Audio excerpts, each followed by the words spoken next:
Hi students, इस video में हम जानेंगे कि यू बैक्टीरिया क्या होता है।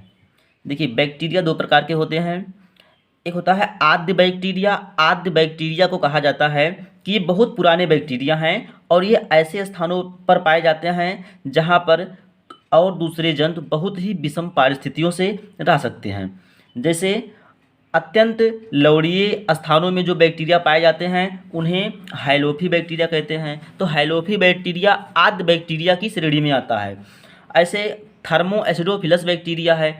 यह बैक्टीरिया जो गर्म जल के झरनों में पाया जाता है उसे थर्मो एसिडोफिलस बैक्टीरिया कहा जाता है।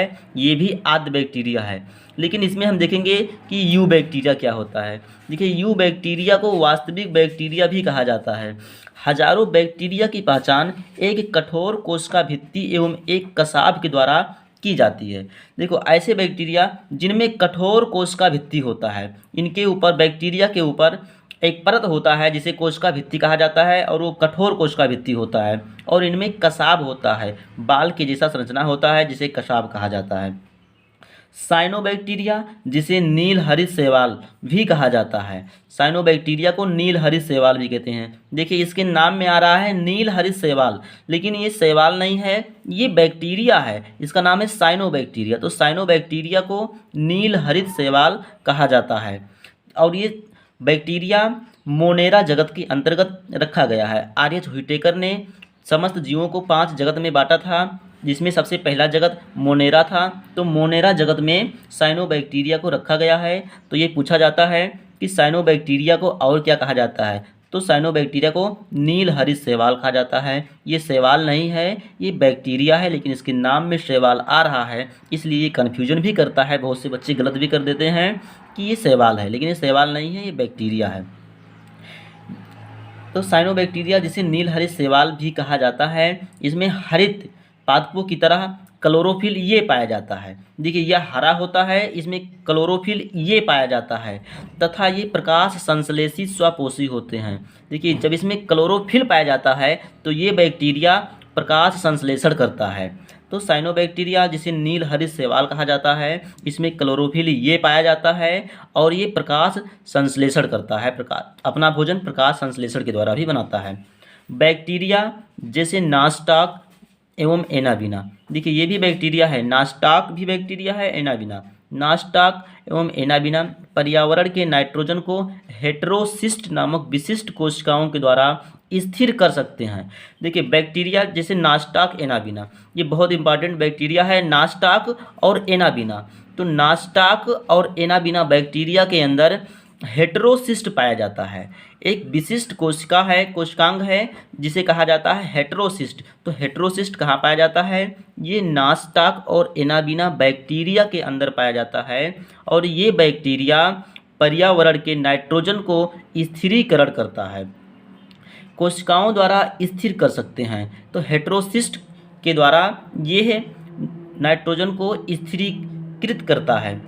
कुछ बैक्टीरिया रोगजनक होते हैं जो मनुष्यों, फसलों, फार्म एवं पालतू पशुओं को हानि पहुंचाते हैं। देखिए, बहुत से बैक्टीरिया ऐसे हैं जो रोगजनक होते हैं।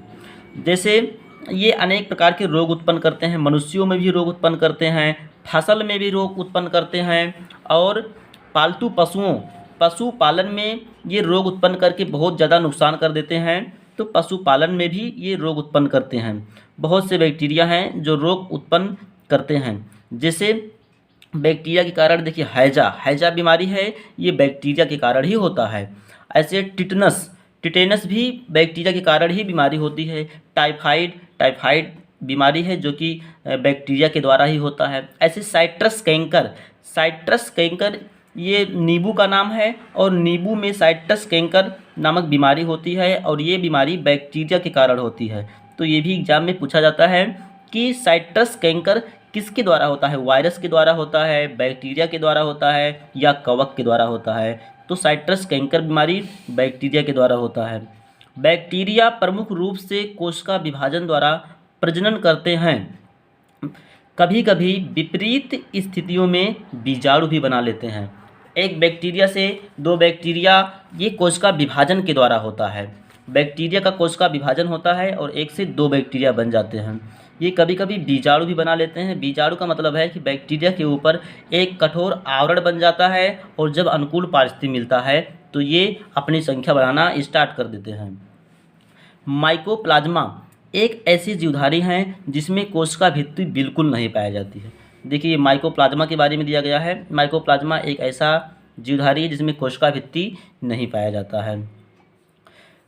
ये सबसे छोटी जीवित कोशिकाएं हैं। माइकोप्लाज्मा सबसे छोटी जीवित कोशिका है, तो सबसे छोटी जीवित कोशिका माइकोप्लाज्मा है। बिना ऑक्सीजन के भी जीवित रह सकते हैं, तो माइकोप्लाज्मा बिना ऑक्सीजन के, देखिए ऐसे जानवर जो बिना ऑक्सीजन के जीवित रहते हैं वे अनाक्सी शोषण करते हैं। ऐसे शोषण को अनाक्सी शोषण कहा जाता है।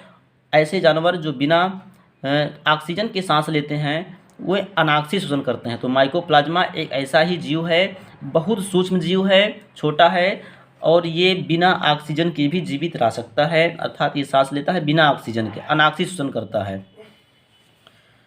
अब देखिए ये इसका है हेट्रोसिस्ट। देखिए ये शैवाल के जैसा है जिसे नास्टाक कहते हैं, नास्टाक शैवाल, और इसके कोशिका में हेट्रोसिस्ट है। इसका काम है नाइट्रोजन स्थिरीकरण करना। हेट्रोसिस्ट के द्वारा नाइट्रोजन स्थिरीकरण करते हैं नास्टाक। तो नास्टाक ये बैक्टीरिया है, तंतुमयी शैवाल की तरह दिखाई देता है और इसके अंदर हेट्रोसिस्ट पाया जाता है। इस हेट्रोसिस्ट के द्वारा ये नाइट्रोजन स्थिरीकरण करता है। बैक्टीरिया अपना संख्या बढ़ाता है विभाजन के द्वारा। एक बैक्टीरिया से दो बैक्टीरिया इस प्रकार से होते हैं। देखिए एक बैक्टीरिया था, ये बीच में इसकी कोशिका भित्ति धंसेगी और एक से दो बैक्टीरिया हो जाएगा, ये विभाजन हो जाएगा। फिर ऐसे 2 से 4 हो जाएगा, 4 से 8 हो जाएगा। तो इस प्रकार से इसका विभाजन होता है। बैक्टीरिया के अंदर डीएनए होता है, ये डीएनए है, ये इसका जेनेटिक पदार्थ होता है, जेनेटिक मटेरियल होता है डीएनए।